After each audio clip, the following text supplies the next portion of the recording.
Oremos. Gracias Dios por la palabra que has dejado en este tiempo en nuestras vidas, nuestro corazón.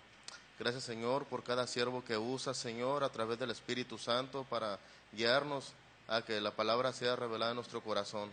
Rogamos que en este momento, Señor, con poder y autoridad puedas usar a este siervo, Señor. Con todo poder y autoridad esa palabra pueda llegar a nuestras vidas para aplicación. No permitas que solamente sea, Señor, una palabra, sino que sea algo que nos pueda llevar a algo más, Señor, a un compromiso, a una decisión. Úsala en el nombre poderoso de nuestro Señor Jesucristo. Amén. Hermanos, tengan su Biblia ahí en Marcos capítulo 2. Antes de leer, tenemos atletas aquí en el templo, ¿verdad? Bueno, qué bueno que me acordaste. Los edecanes les pido que pasen con los alfolíes, ¿sí? Por los papelitos, por favor. ¿Sí? Si no, también al final los pueden entregar. Sí, porque aquí hay atletas, ¿verdad? Creo que las hijas de Habacuc son atletas. ¿Alguien más es atleta o fue atleta en algún momento de su vida que ha participado en atletismo? ¿Sí? Andrea también. O en cualquier otro deporte. Yo fui deportista. Ahí como me ven, hermano, yo fui deportista, ¿eh? Sí, fui muy deportista en toda la primaria, secundaria, la preparatoria y parte de la universidad. Y ya me casé y ya tuve otra actividad, ¿sí? Diferente. Sí, por ahí traigo unas diapositivas, Nani. Estaba pensando en las carreras, bueno, ya vienen no sé cuándo son las Olimpiadas, pero hay un deporte que no me gusta mucho, pero se me hizo interesante porque tiene que ver con el sermón de hoy. Sí, es ¿cómo se llama? La carrera de obstáculos se llama, ¿verdad? ¿Aquí alguien participó? ¿Sus niñas no? ¿Nadie ha participado en estas carreras? ¿Quién? Nadie, ¿verdad? Sí. Yo los veo a estas personas que brincan y no sé, yo creo que yo no podría brincar ni me caería con todo sí, pero esta carrera, en este tipo de deportes se necesita, no solo es la velocidad, también se necesita resistencia. ¿Por qué? Porque este deporte, después de cierto tiempo de ir corriendo y pues, salen a toda velocidad, tienen que hacer un esfuerzo extra para brincar el obstáculo. O sea, no es lo mismo que ir corriendo sin ningún obstáculo, sino que ellos llega un momento en que tienen que meterle un poco más de esfuerzo, ¿sí? Y brincar y pasar el obstáculo. Y luego otro. Entonces necesitan la resistencia para no bajarle la velocidad, no bajarle el ímpetu ni las ganas de lo que van haciendo. Sí, entonces esta carrera, y además se necesita la habilidad para poder brincar y hacer todo un split en el aire y poder, o sea, no es tan sencillo este deporte. A ver si alguien por aquí le entra a ese deporte y luego nos platica. ¿Sí? Creo que no es tan sencillo porque se requiere todo esto, porque hay obstáculos, se necesita resistencia, se necesita la habilidad y además no bajarle a la velocidad. Y pensando en esto, pues creo que la vida o la vida que tenemos es como una carrera así o no. ¿No se han topado con obstáculos que necesita resistencia? De estar aguantando a veces el genio del vecino o del compañero o compañera, hay que resistir. No se necesita la habilidad para saber cómo salir adelante, cómo poder manejar las situaciones a las que nos enfrentamos. No se necesita también, o sea, no bajarle al ritmo de la vida que llevamos. O sea, la vida es como una carrera, ¿sí? Y en esta carrera tenemos obstáculos. Hoy mismo hay gente que está derrotada porque no pudo superar obstáculos. Hay matrimonios que hoy día se están desintegrados porque no pudieron vencer los obstáculos. Hay vidas de jóvenes que en estos momentos están perdidos en las drogas porque no pudieron vencer los obstáculos a los que se enfrentaron. Hay estudiantes que han fracasado los estudios y dejaron de estudiar porque no pudieron vencer los obstáculos. Hay iglesias que se están desbaratando porque no han podido vencer los obstáculos. La vida no es una tómbola, hermanos, ¿sí? La vida es una carrera. Y la vida del creyente es una carrera. Pablo él mismo lo pone o lo ejemplifica como una carrera. Sí, por ahí traje unas diapositivas de carrera de obstáculos, sí, donde algunos, ahí lo ven a uno tirado. ¿Sí alcanza a ver el que está ahí? Me tiembla la mano, ¿Sí ve? Ahí está otro, o sea, no cualquiera, y este hombre es capacitado, es entrenado, es un olímpico y no pudo pasar ese obstáculo. Hay otras carreras también donde otros tipos de obstáculos, porque no todo es brinco, sino también coordinación. Otros tienen que pasar por un charco de agua y seguir corriendo, o sea, con temor a resbalarse, el agua en la cara, todo eso, tienen que seguir corriendo. Otros en el lodo tienen que pasar obstáculos, alambres de púas. Las carreras de obstáculos, o sea, se necesita resistencia, la habilidad, y también se necesita no bajarle a la velocidad. Sí, lo que les comentaba, en la carrera se necesita resistencia, habilidad y velocidad, y para esto se necesita entrenamiento. O sea, yo no puedo llegar hoy, el lunes al CREA y decirle, vengo a competir en carrera de obstáculos, póngame 8 vallas cada 10 metros y las paso. Porque si yo llego y hago eso, no creo que ni la primera. Y no solo me voy a golpear con la valla, sino que a lo mejor algunos de mis miembros pélvicos inferiores, sí, se fracturan, o incluso superiores. ¿Sí? Pero en estas carreras además se necesita la persistencia, ¿sí? Le pasó aquí a Jessica, se fracturó un brazo, ¿sí? En este tipo de carreras se necesita la persistencia, porque si un corredor le baja la velocidad o dice, no, ya me cansé, son muchos, pierde. Necesita la persistencia, y para esto se necesita la pasión y la entrega, el deseo ferviente de llegar a la meta. ¿No han visto a los atletas? Pues están las hijas de Habacuc y los que han participado. Sí, más cuando corren en 500 metros o los maratones. Allá está Esteban, que ha participado en maratones, o los que han ido a la sierra. Se necesita persistencia, porque si le bajas el ritmo, si a medio camino decides no hacerlo, pues perdiste, no llegaste a la meta. ¿Sí? Y la carrera del cristiano es, ¿sí?, es una carrera. Encontré en internet algunas frases que hablan de esto, de la carrera y de la persistencia, ¿sí?, de la entrega y la pasión. Dice una de las frases: en la pugna entre el arroyo y la roca, siempre triunfa el arroyo, no porque sea más fuerte, sino porque persevera, pues. Tanto va el agua al cántaro hasta que lo rompe. ¿Sí? Otra frase que encontré dice: solo se ha perdido cuando se deja de luchar. Cuando dejas de persistir, cuando haces un lado la pasión y la entrega, o dejas de entregarte a lo que estás haciendo, viene la derrota. Otro dice: la peor derrota de una persona es cuando pierde su entusiasmo. Encontré otros que ya no las puse ahí. Dice: no son los golpes ni las caídas las que hacen fracasar al hombre, sino su falta de voluntad para levantarse y seguir adelante. Otra que encontré dice: caer está permitido, levantar es obligatorio. Eso se encontré en internet, pero en la Biblia, ¿sí?, yo encontré al hermano Pablo, al apóstol Pablo, que dice de la siguiente manera: no que lo haya alcanzado ya, ni que ya sea perfecto, sino que prosigo por ver si logro hacer aquello para lo cual fui también nacido por Jesucristo. Hermanos, yo mismo no pretendo haberlo ya alcanzado, pero una cosa hago, olvidando ciertamente lo que queda atrás y extendiéndome a lo que está delante, prosigo a la meta, al premio, al supremo llamamiento de Dios en Cristo Jesús. ¿Sí? La perseverancia y la persistencia son importantes. Los obstáculos, hermanos, siempre van a existir. Usted mismo ahorita puede pensar en todos los obstáculos que se ha encontrado en su vida, en cualquier área de su vida. Hay obstáculos. Yo antes de casarme, yo tenía un obstáculo muy grande. Había un obstáculo demasiado grande entre Claudio y yo. Se llamaba Golfo de California. Era un obstáculo para mí, o sea, hablaba por teléfono, pero pues de repente pensé que me salía más barato casarme que estar hablando, porque en aquel tiempo lo que existe hoy de la LADA internacional, no, LADA nacional ilimitada y todo eso, ¿sí? Para estudiar, hermanos, yo tuve que irme afuera de mi ciudad y estar allá careciendo lo que es estar sin sus padres allá en Guadalajara, ¿sí? O sea, es un obstáculo. O sea, yo quisiera haber estado aquí, que me hicieran mi caldito de res y todo eso, pero no, era un obstáculo. Y usted piensa en todos los obstáculos que ha tenido, en todo lo que ha logrado o lo que está queriendo lograr en su vida. Pero la vida está llena de obstáculos, y los obstáculos siempre van a existir. Quiere abrir un negocio, hay obstáculos. Usted tiene que ir a cualquier cosa que usted vaya a hacer, se le van a presentar obstáculos. Pero hermanos, en Dios se pueden vencer. Encontré otras frases, ¿sí?, sobre obstáculos. Dice: el hombre se descubre cuando se mide con un obstáculo. El hombre se descubre cuando se mide ante el obstáculo. O sea, depende del tamaño del obstáculo, depende, ¿sí?, depende de tu empeño, de tu persistencia, si lo vas a enfrentar o si te rindes. la ambición y la audacia vencen también después de salvar infinidad de obstáculos. Esto lo dijo Yorimoto.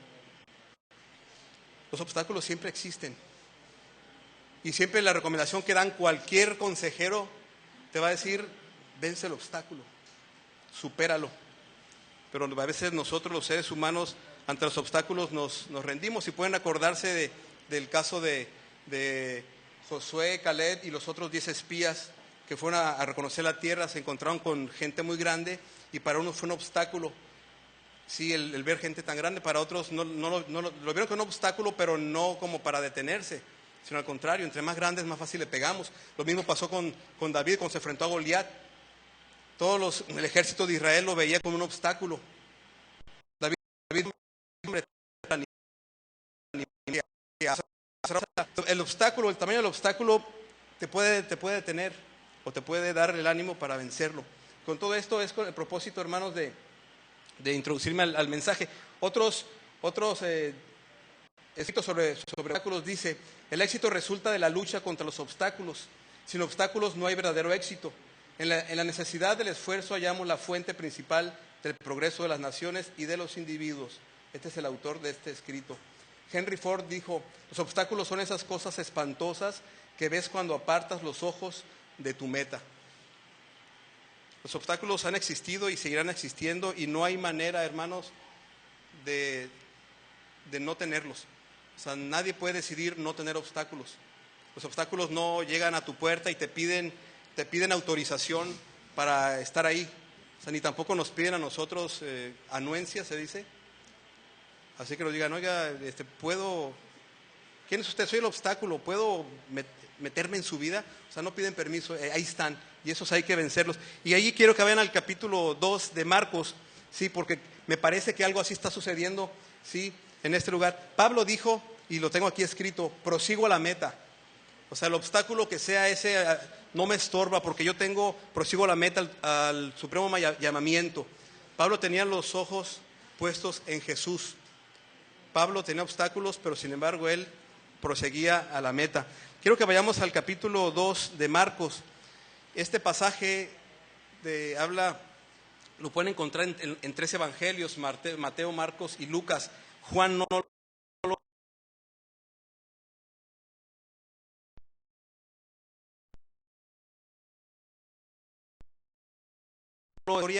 pero hay algunos detalles que a mí me parecen importantes, porque creo que en esta situación era como una carrera de obstáculos. Dice Marcos capítulo 2: entró otra vez en Capernaum después de algunos días y se oyó que estaba en casa. Inmediatamente se juntaron muchos, de manera que ya no cabían ni aún a la puerta. Les predicaba la palabra. Entonces vinieron a él unos trayendo un paralítico que era cargado por 4, y como no podían acercarse a él a causa de la multitud, descubrieron el techo de donde estaba, y haciendo una abertura bajaron el lecho en que yacía el paralítico. Al ver Jesús la fe de ellos, dijo al paralítico: hijo, tus pecados te son perdonados. Estaban allí sentados algunos de los escribas, los cuales cavilaban en sus corazones: ¿por qué habla este así? Blasfemia dice. ¿Quién puede perdonar pecados sino solo Dios? Y conociendo luego Jesús en su espíritu que cavilaban de esta manera dentro de sí mismos, les dijo: ¿por qué caviláis así en vuestros corazones? ¿Qué es más fácil decir al paralítico: tus pecados te son perdonados, o decirle: levántate, toma tu lecho y anda? Pues para que sepáis que el Hijo del Hombre tiene potestad en la tierra para perdonar pecados, dijo al paralítico: a ti te digo, levántate, toma tu lecho y vete a tu casa. Entonces él se levantó enseguida y, tomando su lecho, salió delante de todos, de manera que todos se asombraron y glorificaron a Dios, diciendo: nunca hemos visto tal cosa. El contexto de en este pasaje, Jesucristo tenía poco que había empezado su ministerio. De hecho, tenía pocos milagros había hecho, pero en Capernaum, ¿qué es esto? Ya él había sacado a un demonio. Estaba él en la sinagoga enseñando, cuando una persona endemoniada le empieza a decir: ¿qué traes con nosotros, Jesús Nazareno? ¿A qué has venido aquí? Y Jesús sacó a ese demonio y se fue. O sea, Jesús en Capernaum hizo ese milagro de los demonios, ¿sí? Fue Capernaum cuando Jesús regresa, cuando sucede todo este evento, que a mí me parece que es como una carrera de obstáculos. Y quiero que nos centremos, ¿sí?, en el paralítico, en los 4 hombres. Algunos dicen que eran amigos del paralítico. Aquí yo no veo que diga que son amigos. ¿O usted ve que dice: era cargado por sus sus amigos. Alguien dice los amigos del paralítico. Aquí yo no veo, así que yo no me atrevo a decir. Sí lo conocían seguramente, pero yo no sé si eran sus amigos. Tampoco nos explica el pasaje ni ningún evangelio cuánto tiempo tenía este hombre paralítico. Tampoco nos explica. Nada más nos dice que era un hombre paralítico que estaba en el lecho. Tampoco nos explica, tampoco da el diagnóstico de qué tipo de parálisis. Porque el paralítico no nomás, bueno, ahorita voy a explicar, pero el paralítico no puede ser parapléjico o cuadripléjico. Aquí no explica nada de eso. ¿Sí? ¿Mande? Sí, no sabemos y ahorita voy a explicarles, pero esa era la situación.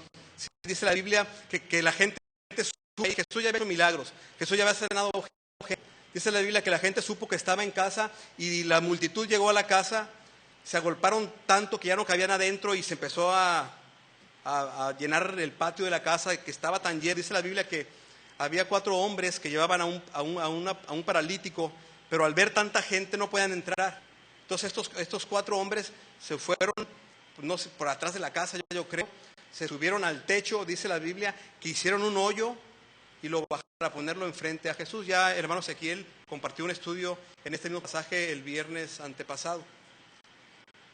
Entonces quiero que se ubiquen en la situación. Vamos a enfocarnos un poco al paralítico. ¿Sí? Hermanos, cuando trabajé en el CRE, cuando yo trabajara al CRE en el 94, ¿sí fue en el 94? Yo porque en ese tiempo había un programa a nivel nacional era un programa de atención a las personas con discapacidad, y el propósito del gobierno federal junto con los estatales y municipales era integrarlos al área laboral, que fueran productivos. Entonces uno así anunció al CRE. Yo ya había dejado antes de eso, como un año antes, mi solicitud. No me hablaron, entré a Nissan. Yo estaba tranquilamente en Nissan trabajando como profesional, cuando de repente por este programa necesitaban un psicólogo que estuviera enfocado al área industrial o laboral, y pues yo me enfoqué a la laboral. Entonces buscaban en la solicitud, este es el elegido, porque psicólogo industrial, laboral, y bueno, aparte me contrataron porque me apellidaba Varela, el doctor director con el papá, y me dijo, mira, porque eres hijo del doctor, te contratamos. Bueno, sirve de algo, hermanos, que dejemos huella, buena impresión en nuestras generaciones que vienen. Yo entro al CRE y luego me mandan a México un mes. Un mes me mandaron a México cuando entré a un curso donde era un curso de evaluación de aptitudes y habilidades para personas con discapacidad. O sea, era entrenarme para evaluar gente discapacitada, ¿sí? Y desarrollar sus habilidades para integrarlos al área laboral. O sea, no era cosa sencilla. En México nos llevaron a la empresa Verol. ¿Sí? Había un cuarto de máquinas donde era un ruidajo donde nadie podía entrar. Y había una persona así, sin nada en la cabeza, porque yo me imaginé que iba a estar con para el ruido, y estaba las máquinas limpiando y preguntamos, ¿y ese qué? Es un sordomudo. O sea, como no oye, o sea, no le molestaba el ruido. O sea, era encontrar qué habilidades tiene, y su habilidad era no oír. O sea, le servía no oír para estar ahí. Seguimos caminando y estaban empaquetando los lápices, ¿sí? 10 lápices en cada caja. Había gente ahí, pero había una persona, ¿sí?, que sin ver la caja agarraba y... O sea, no volteaba a ver la caja, los demás estaban con los ojos centrados en la caja. Y todos, ¿y ese qué? Ese invidente no ve. Y era el que mayor récord tenía en número de cajas. A él nada lo distraía. Cuando pasamos por ahí éramos muchos y todos dejaron de ser al modo mitoteros. Y el invidente, él seguía agarrando sus 10 lápices y con el puño ya tenía bien calculado la cantidad. Pues o sea, este hombre con esa discapacidad desarrolló la habilidad y lo hacía. Más adelante había un contenedor lleno de crayolas de diferentes colores, defectuosas. Alguien tenía que separarlas por colores, y estaba otro amputado de sus 2 brazos con pinzas, y así te aparecían manos de tijera, agarraba los colores y los ponía en lugar. Entonces todo eso sorprende porque son discapacitados, gente que a lo mejor uno piensa, estos van a estar en la calle pidiendo dinero, estaban trabajando, ¿sí? Y así otros, y para no hacerles el cuento tan largo. Yo llego aquí a La Paz, sí, después de que llegué a México, pues yo venía, pues ya hasta tomé fotos de todas las pruebas, porque no son pruebas normales como las que usamos para orientación vocacional o selección de personal. Eran especiales, hechas con tuercas, tubos y todo para los discapacitados. Llego al CRE y el primer programa al que entré fue al de lesiones medulares, que son los paralíticos. Me encuentro con que había paralíticos que nomás era de la cintura para abajo, ¿sí? Porque la parálisis depende de la lesión, del nivel de la lesión, porque la columna se divide por vértebras desde las cervicales hasta las lumbares, ¿sí, verdad? ¿Voy bien? Y las dorsales de en medio. Entonces decía en el expediente, fractura en la C3. ¿Qué es eso? Cervical 3, o sea, acá arriba. Y entre más alta la lesión, más miembros se dañan. ¿Sí? Conocí jóvenes que no movían más que la cabeza, otros que nada más de la cintura para abajo. Conocí jóvenes atletas en silla de ruedas, ¿sí? Olímpicos que incluso fueron a las Olimpiadas, traían medallas, gente de ahí, pero otros que no querían hacer nada. Hermanos, la situación de una persona con discapacidad no es así como que... Aquí la vemos en lo que explica el escritor sagrado, lo vemos a un paralítico. Pero si vemos la situación de él, de un paralítico, es bien difícil. Y a lo que quiero ir es porque yo creo que en todo esto encuentro 3 enseñanzas, bueno, 4 enseñanzas básicas otros, porque la vida es una carrera. A lo mejor no tienes una discapacidad, pero tienes un obstáculo, o a lo mejor 2 o más. Sí, primera enseñanza, no veas desde tu perspectiva.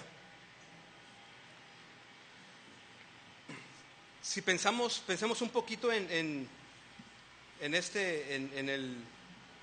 el paralítico, su situación. En aquel tiempo no era como hoy, hermanos. Hoy hay más oportunidad para la gente con discapacidad. En aquel tiempo no había oportunidad. Incluso algunos pensaban que cualquier padecimiento, porque aquí no dice si estaba paralítico de nacimiento. En aquel tiempo pensaban que enfermedades así eran hasta como un castigo de Dios. Gente enferma así, a veces hasta las marginaban. Entonces, imagínese usted cómo se sentiría este hombre. Es paralítico en el lecho. Ustedes saben que los paralíticos, o a lo mejor no saben, ¿sí? Pero muchos de sus problemas son las escaras que le salen por estar acostados, y más con el clima de aquí. O sea, son llagas que salen en la espalda o en las pompis o en las piernas, de lo que tenga puesto en el lecho, son escaras. Y además, el trabajo tan difícil de las familias que lo cuidan. Ahí me tocó atender muchas personas con lesión medular, me tocó casi regañar a familiares que los tenían bien descuidados. Sí, hay personas con discapacidad que no quieren ir a rehabilitación porque piensan que no hay remedio, porque no hay remedio.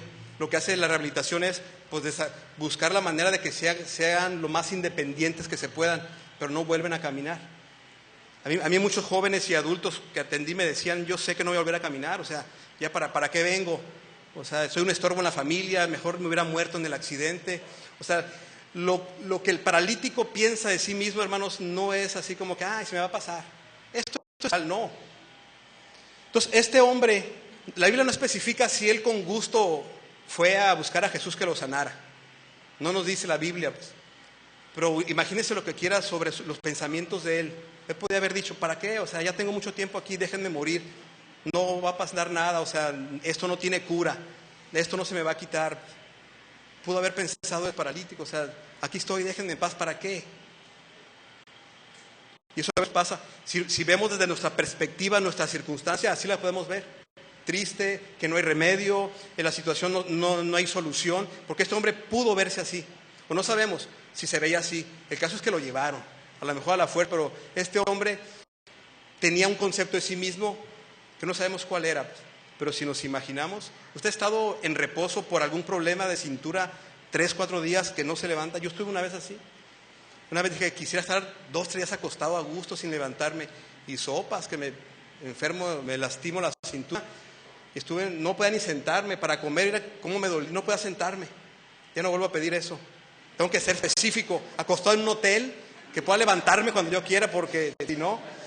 Así estuve, hermanos, o sea, pude comprender en menor escala lo que puede sentir un paralítico. Pues. ¿O usted lo ha tenido en silla de ruedas por algo que no pueda caminar? ¿Ha tenido alguna enfermedad así que pareciera que no va a haber, que no tiene remedio y que no se va a poder levantar de esa situación? O sencillamente está viviendo algo así que siente que ya no hay remedio, ya no se puede. Este hombre, ¿sí?, tenía su concepto de sí mismo. Pues. Él pudo estarse viendo así y quedarse así y nunca salvarse. Hay otra historia, otro paralítico que estaba cerca de un estanque, ¿sí se acuerdan? Que cada tanto tiempo pues, había milagros y entonces pues, él no podía meterse porque era paralítico. O sea, estaba esperando que alguien se compadeciera de él. Este hombre, estos 4 se compadecieron de él. Este hombre se veía desde su perspectiva, ahí se hubiera quedado hasta que se muriera. Ahora piensen en los 4 hombres. Si estos hombres hubieran visto desde su perspectiva, está lisiado, no, en tanto tiempo no camina, voltean para allá, ven el montón de gente, y además ni mi familiar es.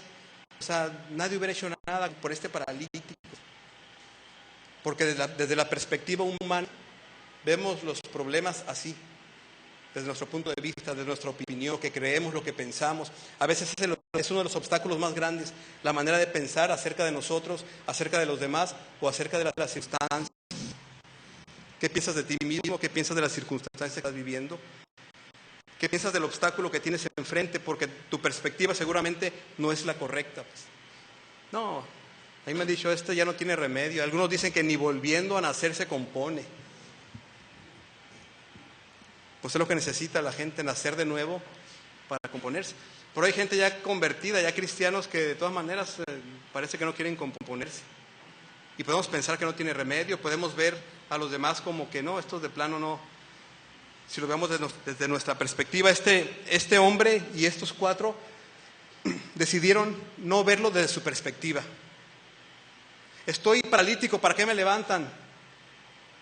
Y él dijo, no, llévenme. Los otros 4, ¿para qué te llevamos? Mira, ya quédate así, ¿para qué? No, vamos. No les detuvo su perspectiva, porque ya tenían una esperanza, conocían de Jesús, que era el sanador, y eso los llevó a tomar decisiones importantes, no viendo desde su perspectiva. ¿Desde qué perspectivas ves tu vida? Hoy veamos en la clase que a veces la manera de ver las cosas está muy bañada de nuestras ideas, de nuestros intereses, de nuestras percepciones, y eso no siempre es lo correcto. Lo correcto es decir al Señor.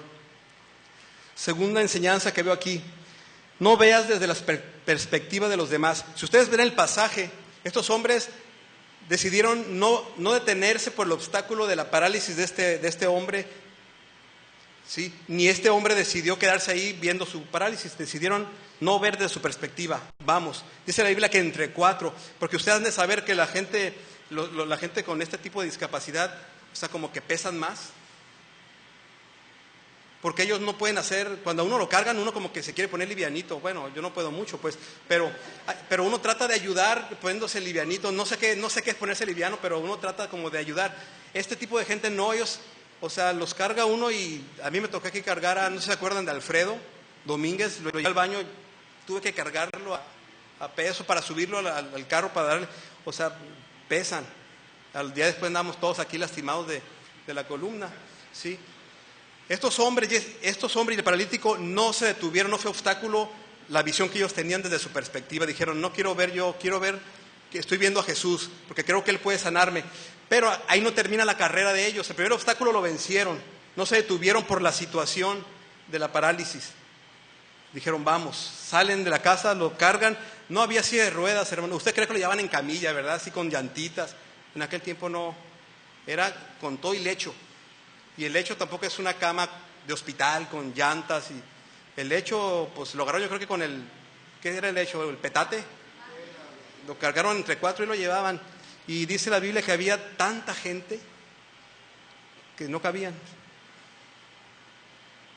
Dice la Biblia que no podían acercarse a Él a causa de la multitud. Aquí puedo pensar en 2 maneras: por tanta gente o por lo que la gente les decía. ¿Para qué? ¿Para qué lo traen? No van a poder, mira, no pueden entrar, si ya tiene muchos años, déjenlo así. Además, porque una gente así se le pone un carácter y un genio, hermanos, agresivos por la situación que están viviendo. O sea, se enojan de cualquier cosa, todo lo toman a mal, piensan que uno está pensando mal de ellos. Bueno, aunque hay gente que no tiene discapacidad, pero también es así. Pero aquí la multitud es la que no los dejaba acercarse. Puede ser, como les digo, lo que la gente dice, lo que el mundo dice, ya no tiene remedio, esa enfermedad no tiene solución. ¿Para qué lo quieren ayudar? Nomás lo van a hacer que se ilusione. Porque a mí me pasaba en el CRE cuando decía el doctor, licenciado, ¿para qué vengo? Nada me ilusiona porque yo sé que no voy a volver a caminar. Porque el médico le decía, no, si esfuerza vas a caminar. Pues. Y luego nos decían en las reuniones los doctores, este no tiene remedio. Oh, pues entonces, ¿para qué le engañan a él? Y mi trabajo era mediar ahí entre lo que le dice el doctor y lo que yo tengo que convencerlo de que aún con discapacidad puede disfrutar y vivir la vida pues a plenitud. Ese era el trabajo del psicólogo, sí, convencerlos a ellos de que se puede vivir, de que ese obstáculo hay que vencerlo, pero la gente, la sociedad, el mundo tiene sus opiniones y esos son obstáculos a veces que nos limitan porque vemos las cosas desde el punto de vista de los demás. La gente dice no se puede y pues no se puede, ¿por qué? Es que dijeron que no se podía. Cuando en Cristo hay solución, pues. Matrimonios con problemas, si van al psicólogo y sepárense, ¿para qué están peleando? O llegan con un hijo con problemas de homosexualidad y le dice el psicólogo, acéptelo, es más, apóyelo, cuando la Biblia dice otra cosa. O llaman por teléfono a la televisión cuando hay consejeros y jovencitas o jovencitas que oiga, es que mi novio quiere que tengamos relaciones y le dice el consejero, hazlo pero con precaución. O sea, el mundo te orienta y si ves todo desde la perspectiva del mundo, por eso la sociedad está como está, porque vemos las cosas desde la perspectiva del mundo. Estos hombres se enfrentaron a la multitud, era tanta la multitud que no podían llegar, pero además se enfrentaron a lo que la gente les podía estar diciendo. ¿Para qué los llevan? ¿Para qué? No se puede, ya no tiene solución, déjenlo ahí. ¿Para qué le mueven? Estaba tan a gusto allá en su cama, ¿para qué se lo traen? Todo eso. Cuando tenemos obstáculos, de repente el mundo nos puede decir algo. Pero depende ahora sí que de con qué ojos miras el obstáculo. Dice la Biblia, y como no podían acercarse a él a causa de la multitud, eso dice en Marcos, ¿sí? Y si ustedes leen en otros pasajes, que son Mateo y Lucas, mencionan algo similar, de que por causa de la gente, dice en otro pasaje, por causa de la multitud, no podían acercarse, era la gente la que les impedía acercarse. Obviamente, pues todos querían entrar, entonces estos llegan 4 y querían que todos se abrieran paso para que ellos entraran. Definitivamente que no, porque todos querían. Nadie pensaba en los demás, todos pensaban en sí mismos. Pero estos 4 personas no se detuvieron por lo que la multitud les estaba diciendo o les estaba haciendo. No vieron la situación desde la perspectiva de los demás. Dijeron, no importa que la gente nos lo impida, nosotros tenemos que llegar. Por eso les digo que esta era una carrera de obstáculos. Primer obstáculo, su propia perspectiva. Segundo obstáculo, la perspectiva del mundo. Tercer obstáculo, no veas el tamaño de los obstáculos o de la circunstancia. Dice el pasaje, descubrieron el techo de donde estaban y haciendo una abertura bajaron el lecho en que yacía el paralítico. Hermanos, ¿ustedes piensan que ellos llevaban una escalera? ¿Piensan que llevaban sogas, poleas? ¿Sí? Llevaban, no sé, para abrir el techo, un taladro gigante. ¿Piensan que no, iban ellos con el paralítico en el lecho? Pero dice la Biblia que estos hombres subieron al techo, abrieron el techo y lo bajaron. ¿Con qué? El tamaño del obstáculo era demasiado grande, hermanos. Imagínense llegar y, pues, primero, ¿por dónde? No, pues hay que subirlo. Y, pues, ¿pero cómo? O sea, ¿cómo subir a un hombre paralítico que no puede él ni siquiera hacer algo para treparse? O sea, era que súbanse y te los aventamos y ya lo cachan. ¿O cómo? No iban preparados. Eso era motivo para que ellos dijeran, ¿sabes qué? No sé cómo se llamaba, fulano. ¿Sabes qué? Pues mira, hicimos el intento, pero más no se puede. Eso pueden haber dicho ellos. O el mismo paralítico, muchachos, ya, miren, hasta aquí llegamos. Hicimos un esfuerzo, pero ya, ni modo, para la otra. Llévenme al estanque mejor. De Siloé, ¿es ahí, verdad? Es el del ciego, el de Betsaida. Llévenme al estanque, a ver quién se compadece. Pueden haber dicho eso por el tamaño del obstáculo. La circunstancia era difícil para ellos y para el paralítico más. Pueden haber dicho, ¿sabes qué? Hasta aquí te dejamos, así que a ver cómo le haces. Rájate con tus uñas, si pudiera. A ver si porque no podían ni moverse. Hermanos, a veces los obstáculos son tan grandes que nos minimizamos y sentimos que no se va a poder. Pues. Piensen en David ante Goliat. O sea, era un obstáculo demasiado grande. David no tenía experiencia en la guerra, era un jovencito. Y Goliat era un hombre preparado para la guerra, con jabalina, con todo el equipamiento, y David no traía nada más que su bolsita y unas piedras de arroyo. Pero era un obstáculo grande. Y David no dijo, pues sabes que me voy, no, agarró y dicen por ahí que agarró la onda, porque la agarró y lo mató. Hermanos, el tamaño del obstáculo depende de los ojos con los que lo veas, pues. ¿Con qué ojos ves los obstáculos que tienes? Porque todos aquí tenemos obstáculos en nuestra vida, y llámese en cualquier situación de nuestra vida, sí, existen obstáculos y todos quisiéramos resolverlos. Queremos lograr un matrimonio pleno, donde exista confianza, buena comunicación, respeto y que se disfruten ambos en la intimidad. ¿Quieres ver a tus hijos ser personas de bien, que crezcan sanos, saludables en todos los aspectos? ¿Quieres tener una familia feliz que viva en armonía, amor y cooperación entre todos? ¿Quieres obtener buenas calificaciones, destacar en tus estudios? ¿Quieres tener un mejor puesto de trabajo, destacar como empleado y que te consideren para un puesto de mayor responsabilidad y mejor sueldo? ¿Quieres ser un miembro de iglesia que edifique, ser de bendición y que te consideren como fiel, maduro y espiritual? ¿Quieres ser un hijo ejemplar, desarrollarte a plenitud y que tus padres estén orgullosos de ti? Hermanos, hay obstáculos para lograr todo eso. Que yo creo que todo eso todos lo quieren. ¿O hay alguien aquí que quiera vivir siempre en derrota y en problemas? Yo creo que no. Pero para lograr todo esto hay obstáculos. Y para vencerlos hay que primero no verlos desde nuestra perspectiva, pues. Ve pensando qué obstáculo tienes ahorita, qué situación te tiene así como atascado o atorado y que sientes que no puedes brincarla y que no puedes superarla. Llámese personal, de pareja, de familia, con los hijos, en tus estudios, con tus padres. ¿Qué obstáculo tienes? ¿Qué te está estorbando? ¿Sí? No los veas con tus ojos, tampoco los veas con la perspectiva de los demás. La cuarta enseñanza, yo creo que lo que estos hombres hicieron fue vencer los obstáculos porque no quitaron su mirada de Jesús. La meta de ellos era acercarse a Jesús. La meta de ellos era llegar el momento en que estuviera este hombre enfrente de Jesús. Los obstáculos eran primero su situación, verse de su perspectiva que no había remedio. Después llegan y se topan con la gente, que la gente les impide la entrada. Luego se topan con la casa, con el techo. ¿Cómo bajar? Ya estando en el techo, imagínense, hacen el hoyo y ahora ¿cómo lo bajamos? Jerónimo, no pueden hacer eso.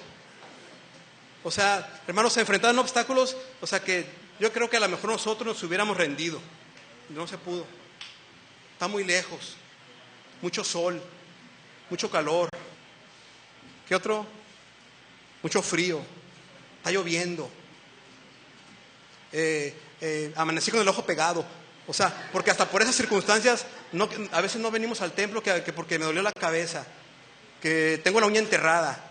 Hermanos, estos hombres vieron la gente, primero vieron al paralítico tirado en su lecho sin remedio, sin esperanza. Ellos mismos a lo mejor pudieran haber dicho, pues no vamos a poder. Llegan, ven la multitud, ven la casa, se suben al techo, abren el hoyo, buscan la manera, dice la Biblia, que lo bajaron hasta ponerlo enfrente de Jesús. Sus ojos estaban en Jesús, no en las circunstancias ni en los obstáculos. Era llegar hasta Jesús. Y dice la Biblia que lo lograron. Y yo creo que Jesús volteó y vio el hoyo y... ¿Qué fue lo que sorprendió a Jesús, hermanos? La fe de ellos. O sea, ellos, esa carrera que tenían, brincaron los obstáculos. Y eso fue lo que Jesús dice en la Biblia, viendo la fe de ellos. Ellos no llegaron cantando y alabando y con los brazos levantados, gritando, brincando. Ellos no llegaron así. Jesús vio la fe de ellos en lo que hicieron, pero no estando ahí delante de Jesús, porque no dice la Biblia que llegaron y se postraron y alabaron y hicieron todo ¿cómo dicen? Todo un ritual de alabanza para que Jesús viera su fe. Porque luego pensamos que entre más cierras los ojos, más fe tienes. Estos hombres no hicieron ningún ritual religioso, sencillamente vencieron los obstáculos, llegaron hasta Jesús, pusieron al hombre enfrente de él y Jesús, por ver la fe de ellos, por ver todo el proceso, porque Jesús sabía todo lo que hicieron. Jesús sabía que estaban allá afuera con un paralítico. Jesús puede haber dicho, ay, ¿se acuerdan de cuando Jesús iba caminando y que alguien tocó el manto y que dijo, ay, ¿quién me tocó? Y los discípulos, Señor, vas en el metro y ¿quién te tocó? Pues, ¿cómo? O sea, Jesús sabe todo y él sabía que afuera había 4 hombres con un paralítico. Él pudo haber dicho, a ver, déjenme salgo para... No, Jesús dijo, Si tienen fe, van a llegar hasta aquí. Y que dice la Biblia, dice del pasaje, que descendieron del techo al hombre, ¿con qué? Pues una cuerda, ¿y de dónde la sacaron? O sea, yo creo que estos hombres, o sea, es probable, porque la Biblia no explica, que al llegar al techo pensaron y uno se bajó corriendo y fue a buscar, iba a decir a Casa Cota, ya ni existe la Casa Cota. Feico, ¿sí? Unas cuerdas con unas poleas para bajarlo o de perdida un brincolín y ponerlo abajo y ya ven, no sé. Pero estos hombres tenían, la fe de ellos los llevó a hacer cosas que nada que ver con la visión del hombre o humana. Era sencillamente que estos 4, junto con el paralítico, tenían los ojos puestos en Jesús. No importa el tamaño del obstáculo, solo acércate a Jesús. Ahí está un dibujo de internet. Así lo dibujan, no sé si así era. En aquel tiempo las casas dicen que era un tejado, a lo mejor era de teja, pero igual había que hacer un hoyo, pues. ¿Sí? No les dejo ver, ¿verdad? Para la próxima voy a poner el púlpito allá. ¿Sí? Hermano, ¿tienes obstáculos? Hay cosas que te están deteniendo en tu crecimiento, en tu andar como miembro de iglesia, como esposo, como esposa, y de lo que hagas. ¿Tienes obstáculos? ¿Qué piensas de ellos? ¿Cómo los ves? ¿Los ves con tus ojos? ¿Has ido a pedir consejo a ver cómo lo miran los demás y qué te aconsejan? ¿O está tan grande que dices, no hay remedio, ¿para qué pido consejo? Mejor ya, aquí acabó todo. Acércate a Jesús. Cierren sus ojos todos, por favor, y piensen en esas circunstancias. Yo sé que estás viviendo algo difícil, algo complicado en tu vida. Y eso es un obstáculo para que te desarrolles, para que vivas pleno, para que vivas feliz. Ese obstáculo está impidiendo que vivas feliz en tu matrimonio, que puedas sentir amor por tu esposo, amor por tu esposa. Ese obstáculo, eso que está pasando en tu hogar, te está impidiendo amar a tus padres y obedecerlos. Eso que estás viviendo, esa enfermedad que tienes, a lo mejor te está quitando el gozo y la paz y te sientes medio frustrado o amargado, o no has logrado lo que has querido y hay frustración en tu vida. A lo mejor lo ves de tu perspectiva. Y desde tu perspectiva puedes tener tu propia opinión, puedes sacar tus conjeturas. Pero dice la Biblia que engañoso es el corazón. Y además dice que es necio el que confía en su propia prudencia. Si las cosas las vemos desde la perspectiva de Dios, nos acercamos a Él, a Jesús, para que Él sea con su voz, con su consejo, con su poder y con su misericordia, nos dé la solución del problema. Es la única manera de lograr la felicidad, pues. El obstáculo más grande de la humanidad es el pecado. Eso le obstruye llegar hasta Dios. La única manera de brincar ese obstáculo es a través de Jesucristo. Yo quiero hacer una invitación ahora.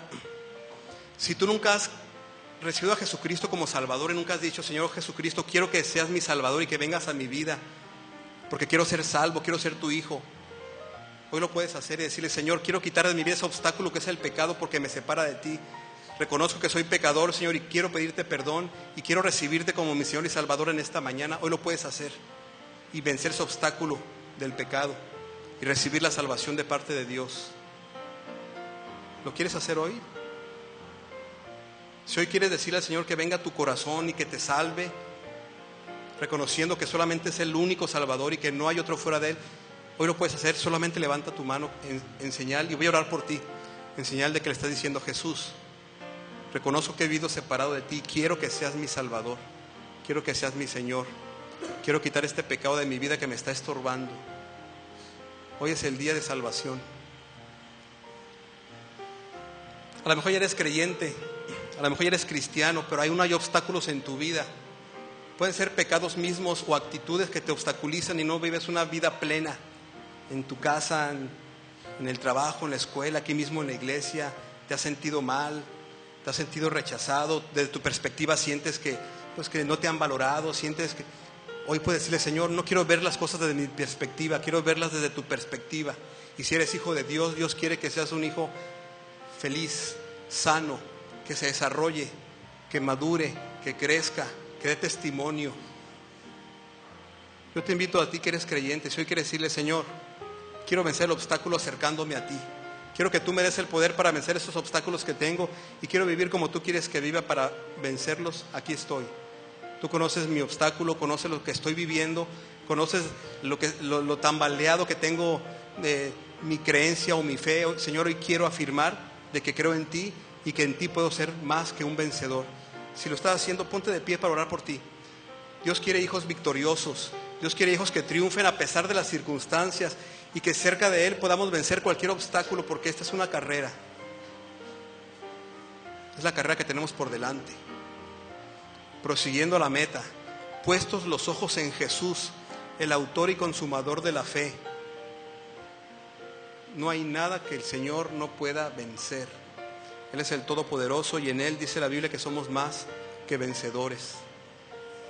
Solo acerquémonos a Jesús. Señor, te doy gracias, Padre, por tu palabra, Señor, porque cada pasaje que leemos podemos sacar tantas enseñanzas prácticas para nuestra vida. Y además, gracias, Padre, porque tú nos confrontas a nuestra vida y nos haces ver, Señor, que a veces queremos ser sabios con nuestra opinión, queremos ver las cosas desde nuestro punto de vista y estamos equivocados, Señor. Porque nuestra vida está llena de cosas que a lo mejor no te han agradado, hemos crecido en ambientes que a lo mejor no han sido los más favorables, pero Señor, te pedimos perdón porque hemos visto con nuestros ojos, hemos juzgado con nuestros ojos, hemos sacado conjeturas acerca de nosotros, de los demás, de la vida misma. Y Señor, queremos hoy ver todo con tus ojos, queremos ver desde tu perspectiva y que podamos ser victoriosos en todo. Y también, ¿por qué no ser la iglesia que tú has querido que seamos, pura, sin mancha y sin arrugas? Señor, te pido bendición para cada hermano que está puesto de pie, que estamos puestos de pie. Ayúdanos en los obstáculos, ayúdanos a vencerlos y que, Señor, siempre, por ninguna razón, desviemos nuestra mirada de ti y que siempre busquemos tu dirección, busquemos tu rostro y que seas tú el que dirija nuestras vidas en el nombre de Jesús. Amén. Dios les bendiga, hermanos. Pueden sentarse.